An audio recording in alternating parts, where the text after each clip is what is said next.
Voici un aperçu de la conservation des semences, quelques conseils sur la façon de procéder et quelques raisons pour lesquelles cela en vaut vraiment la peine. Je n'avais jamais fait cela avant, mais cette année j'ai récolté des graines de roquette cultivées différentes de la roquette sauvage. Toutes deux fleurissent au printemps. On obtient des gousses de graines au début ou milieu d'été. J'ai pu les récolter avant le changement de temps, elles étaient encore sèches et cassantes. J'ai écrasé les gousses en marchant dessus. J'ai obtenu beaucoup de graines de roquette pour salade et ainsi de suite. La fin du mois d'août, ou même n'importe quand en août, est un très bon moment pour semer de la roquette cultivée. Nous avons semé celle-ci le 9 août. En même temps, nous avons semé des graines de roquette cultivées achetées cette année, donc à peu près aussi fraîches qu'on peut en acheter. Et c'est ça la différence. Les graines de roquette cultivées récoltées au jardin contre des graines de roquette cultivées achetées auprès d'une entreprise réputée. Je suis moi-même assez surpris, en fait, par la différence, mais c'est surtout celle-là qui m'étonne le plus. Je le remarque souvent, les graines récoltées chez moi poussent vigoureusement. C'est souvent frais, mais si vous le semez l'année d'après, vous connaissez son âge, alors qu'avec des graines achetées, seule l'année de conditionnement est indiquée. En général, cela n'indique pas l'âge de la graine lors de sa mise en sachet. C'est une manière précise de connaître l'âge exact de vos graines. Et tant que vous respectez les paramètres de culture propres à chaque légume, qui sont différents, alors vous obtiendrez une bonne qualité. Chaque légume a des besoins différents pour conserver ses graines. Certains sont faciles, d'autres plus difficiles. Les plus simples sont le pois, le haricot vert, la laitue et la tomate, car une seule plante suffit. Je vais vous montrer quelques exemples. Mais d'abord, regardons 3 autres, plus difficiles. Il y a 4 ans, en fait, nous avons réalisé une vidéo sur la façon de récolter les graines des légumes les plus simples. Et allez voir cette vidéo. Celle-ci concerne les légumes qui prennent plus de temps et nécessitent plus d'espace. Et il est peut-être un peu plus difficile de savoir quand ils sont prêts. Et il faut aussi que la météo soit de votre côté. Tant par exemple, nous avons des oignons, et j'ai apporté quelques oignons ici pour donner une idée. Les oignons sont bisannuels. C'est pareil pour tous. Avant de commencer, ce serait amusant de vous demander si vous reconnaissez ce qui pousse ici. Surtout ces 2 premiers légumes. Et donc, le plus éloigné de moi, ce sont en fait des carottes. Et tout ceci ont été plantés en mars sous forme de racines de l'année précédente, parce qu'ils sont bisannuels. Donc, ils poussent la première année, après que vous ayez semé la graine. Ensuite, vous plantez oignons, carottes ou betteraves, comme ici des betteraves. Il y a 7 betteraves ici. Regardons l'espace qu'elles occupent. Vous les plantez. Celles-ci ont été plantées en mars, puis ont poussé. Elles produisent une hampe florale et une tige. La racine devient ligneuse, c'est normal. Ensuite apparaissent les hampes florales. Il faut ensuite choisir le bon moment pour récolter. La raison pour laquelle il y a de grandes surfaces de ces légumes est qu'un nombre minimal de plants est nécessaire pour assurer la pollinisation croisée et un pool génétique solide. C'est l'opposé du haricot vert, du pois, de la laitue et de la tomate, où une seule plante peut assurer une base génétique suffisante à elle seule en fleurissant et en donnant des graines, et où la graine reste fidèle au type. Je l'ai appris à mes dépens. Il y a quelques années, j'avais une superbe moutarde rouge dans le tunnel plastique pour les salades d'hiver. Vraiment unique parmi toutes les autres. Des feuilles épaisses, foncées, superbe couleur. J'ai récolté les graines de cette plante après sa floraison, dans le tunnel plastique où c'était plus simple grâce à l'environnement sec, puis au milieu de l'été. Elle est devenue grande, et puis j'ai semé ces graines cet automne-là, et je n'en revenais pas. Je me suis dit, qu'est-ce qui se passe? Normalement, les graines que je récolte à la maison poussent tout de suite. C'était faible, manquait de vigueur, et les résultats étaient décevants. Belle couleur, mais globalement faible. Le pool génétique manquait de gènes, une pollinisation croisée était nécessaire. Pour conserver des graines de moutarde ou d'autres brassicacées, il faut beaucoup de plantes, donc beaucoup d'espace. Donc ce sont des facteurs à prendre en compte avant de vous lancer dans la conservation de trop de graines. Je veux juste vous donner un exemple visuel de ce à quoi cela peut ressembler et de ce que cela implique pour certains de ces autres légumes. Par exemple, cela commence par sélectionner un bol oignon dans ce cas. Donc il y a 8 oignons là. Fait intéressant, vous obtenez plusieurs tiges à partir d'un seul oignon. C'est comme un semi-multiple à l'envers. Donc, vous mettez un oignon en terre, vous obtenez plusieurs tiges, potentiellement beaucoup de graines. Choisir quel oignon cultiver parmi les 3 présents. Par exemple, celui-ci a monté en graines cette année. Donc je ne voudrais pas ou n'essaierai pas de semer des graines provenant de celui-ci parce que vous avez plus de chances, même si ce n'est pas certain, d'obtenir des oignons qui montent en graines si vous semez ces graines l'année suivante. C'est quelque chose que vous ne voulez pas, en gros. Vous voulez un bel oignon avec une tige fine, un col fin et sec. Ils ont été arrachés ensemble. Celui-ci a encore un col encore assez épais. Celui-ci a une belle tête fine, c'est celui que je choisirais. Avec ce genre de choses, vous pouvez choisir des traits ou caractéristiques en choisissant le légume à conserver pour les graines. Donc, et en fait, ce n'est pas de l'oignon rouge ici, ce sont ceux-ci, Rose de Roscoff. C'est un bel oignon de Bretagne, en France. Et j'ai sélectionné l'année dernière mes 8 plus beaux. Je force un peu, mais avec 8, la diversité génétique est sans doute suffisante. 10 serait mieux, 20 serait encore mieux, plus d'espace. 8 d'entre eux ont été plantés en mars et ont donné toutes ces têtes florales. Et le truc, c'est de réussir à les récolter avant qu'ils ne pourrissent. Là, on est le 19 août. S'il pleuvait 2 semaines, je perdrais sans doute la plupart de ces têtes comme porte-graines.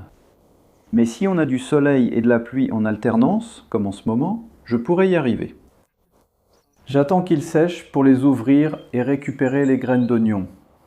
Il pourrait y en avoir beaucoup, je croise les doigts. La betterave, c'est un peu différent, elle demande plus d'espace, comme vous pouvez le voir. Il y a 7 betteraves ici.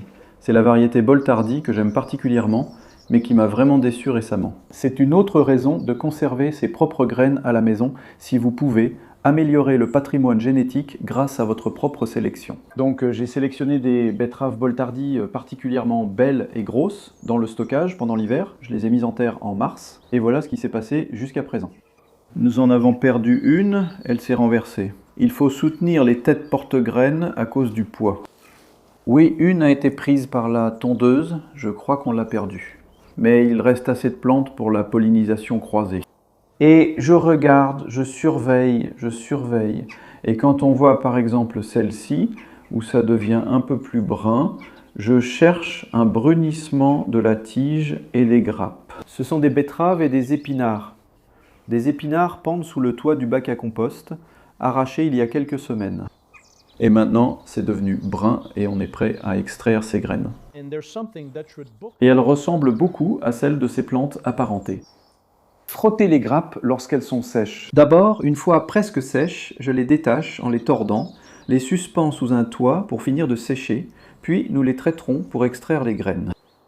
Les carottes en plus sont encore plus compliquées à cause du risque de pollinisation croisée avec la carotte sauvage voisine, qu'ici nous appelons cerfeuil sauvage, qui pousse dans les haies et se croisera avec elle. Au lieu d'obtenir une belle racine orange, ça c'est l'oxella, c'est une belle grosse carotte d'hiver.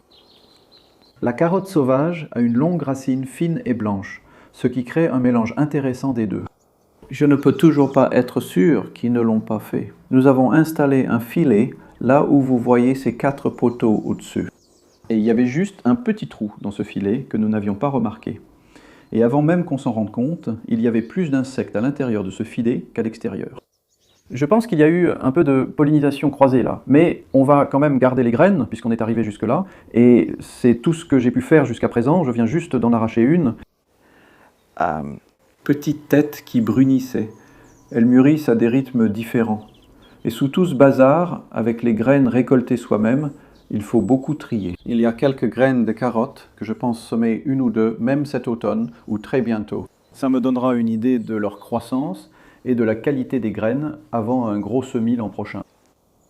Et j'ai aussi dans ma petite boîte magique ici quelques autres graines, juste pour, vous savez, on ne parle pas souvent de ça, enfin on parle de pommes de terre, de semences. On ne pense pas toujours à conserver les graines, mais je crois que c'est possible. Tout le monde n'est pas d'accord. Je garde mes propres plants de pommes de terre depuis 3 ans et les résultats sont bons, malgré les avertissements. Si vous gardez vos propres graines, vous, pourquoi, comment attrape-t-on un virus ou autre chose? Probablement des choses déjà vues, mais c'est Charlotte. Moi, je les garde simplement dans un sac dans l'abri. Elles ne germent pas tant qu'il ne fait pas plus froid. En janvier, je les mets à la lumière du jour pour le pré-gémage, puis les plante en avril ou mai. Ce sont des plants de pommes de terre conservées à la maison. Vous pouvez faire de même. Et puis l'ail, pareil. Donc ça, c'est en fait de l'ail que je replante ou que je cultive et conserve depuis 28 ans. Et il suffit de prendre la plus grosse gousse pour planter votre ail. Donc sélectionnez vos plus beaux bulbes au moment de la récolte, mettez-les simplement de côté pour ne pas les manger. Vous pouvez les sortir en octobre pour les planter. L'ail à col souple et à col dur restent fidèles à leur type. Si vous avez cultivé ces deux variétés ensemble, il n'y a pas de fleurs en jeu, donc pas de pollinisation croisée, donc c'est facile à conserver. Comme la pomme de terre, elles restent fidèles à leur type. Et nous terminerons dans la serre en jetant un œil à quelques autres graines que j'ai conservées moi-même, qui ont des qualités ou des particularités légèrement différentes.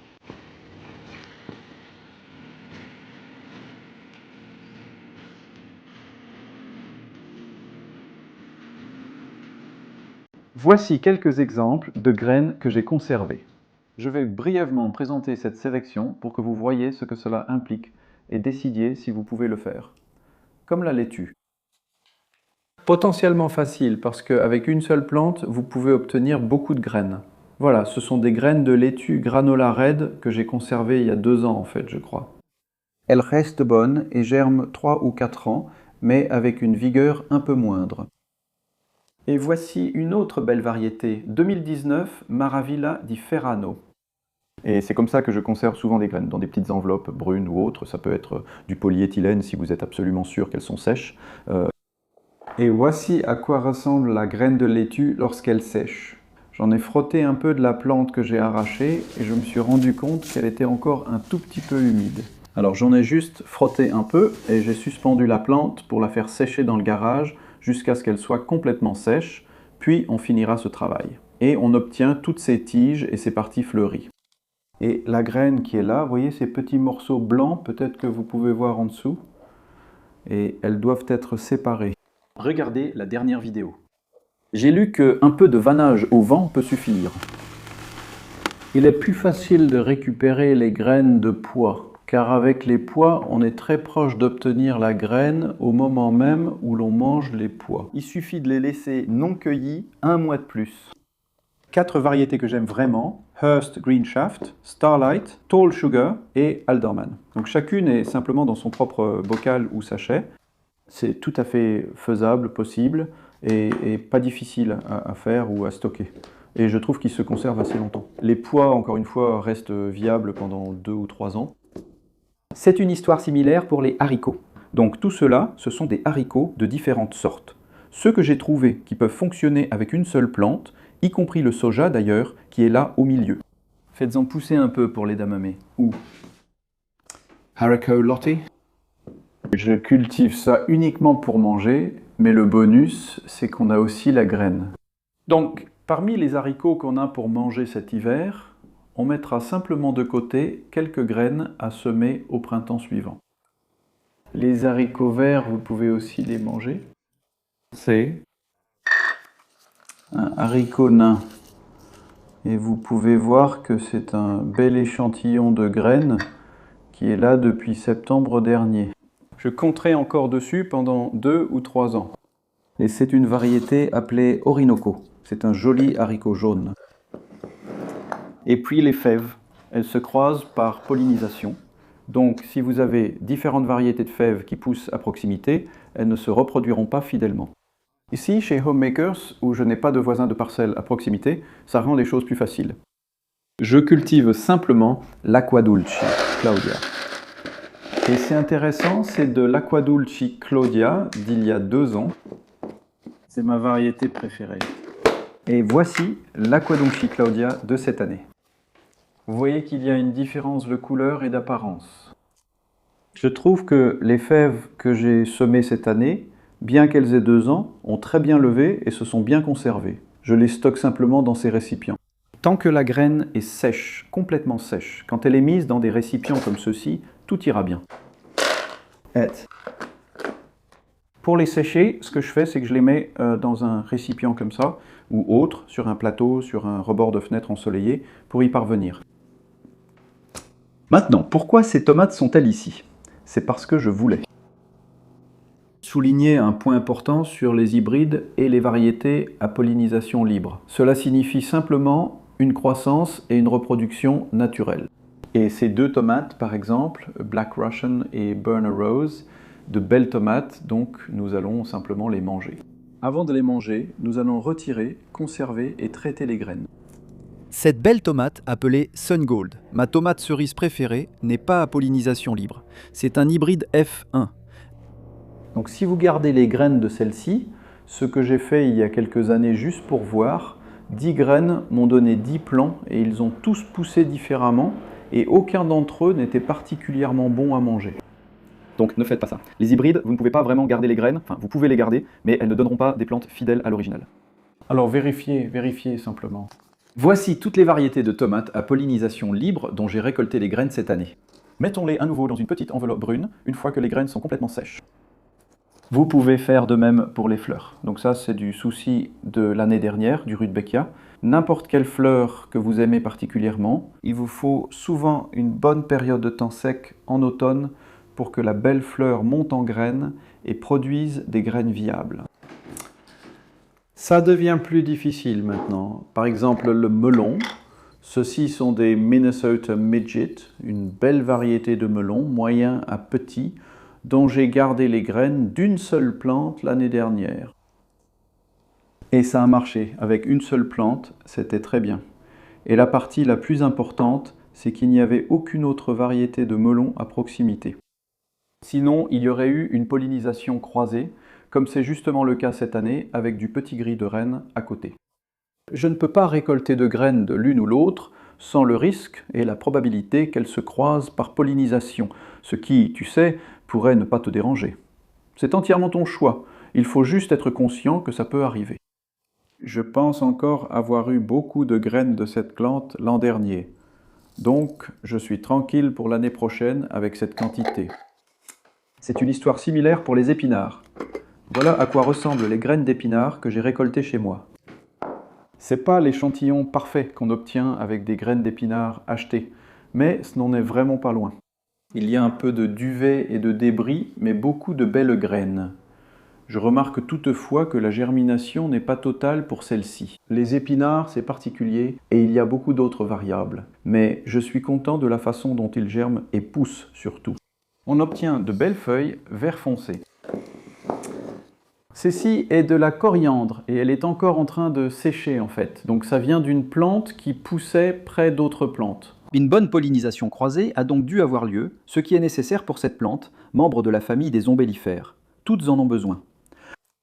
Elle a séché sur cette assiette avant que je la range dans un pot de confiture.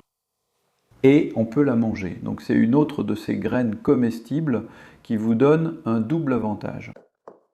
Je ne pense pas qu'on puisse manger ces graines, mais il est simple d'en garder les graines. Au printemps, la dernière récolte a souvent lieu ici à la mi-avril. Vous voyez ensuite ces petites têtes de fleurs bleues, jolies, mais très petites. Elles se transforment en graines comme ça.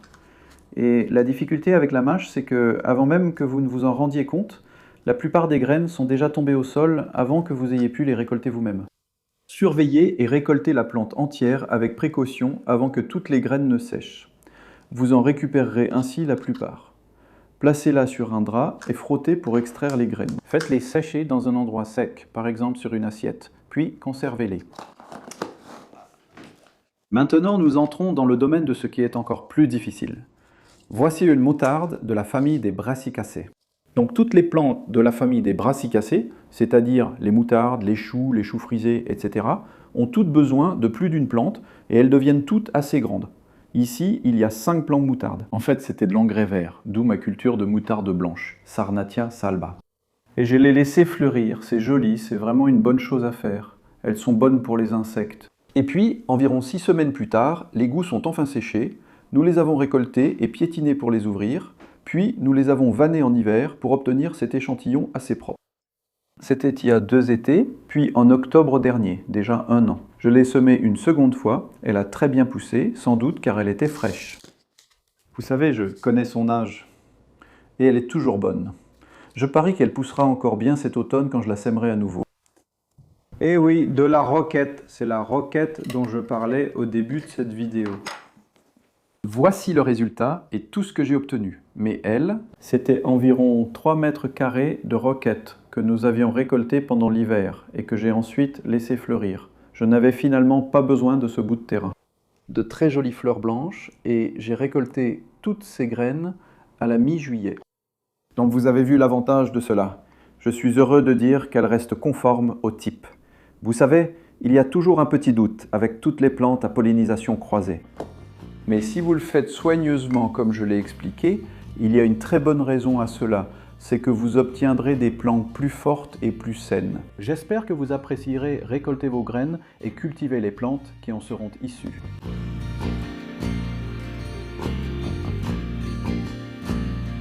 Nous sommes maintenant en juin de l'année suivante. Nous avons semé des graines de betterave Boltardi que j'avais récoltées dans cette vidéo.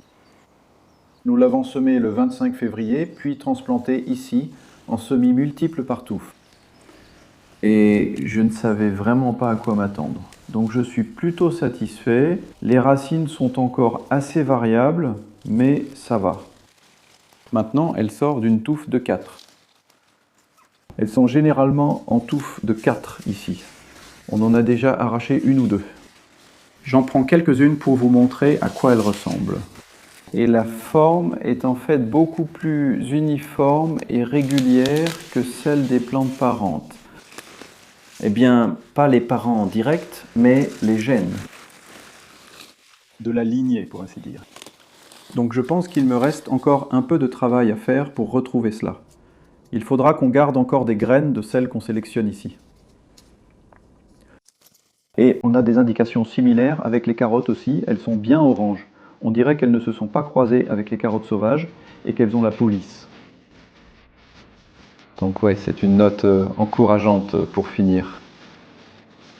Les semences maison, c'est un peu compliqué.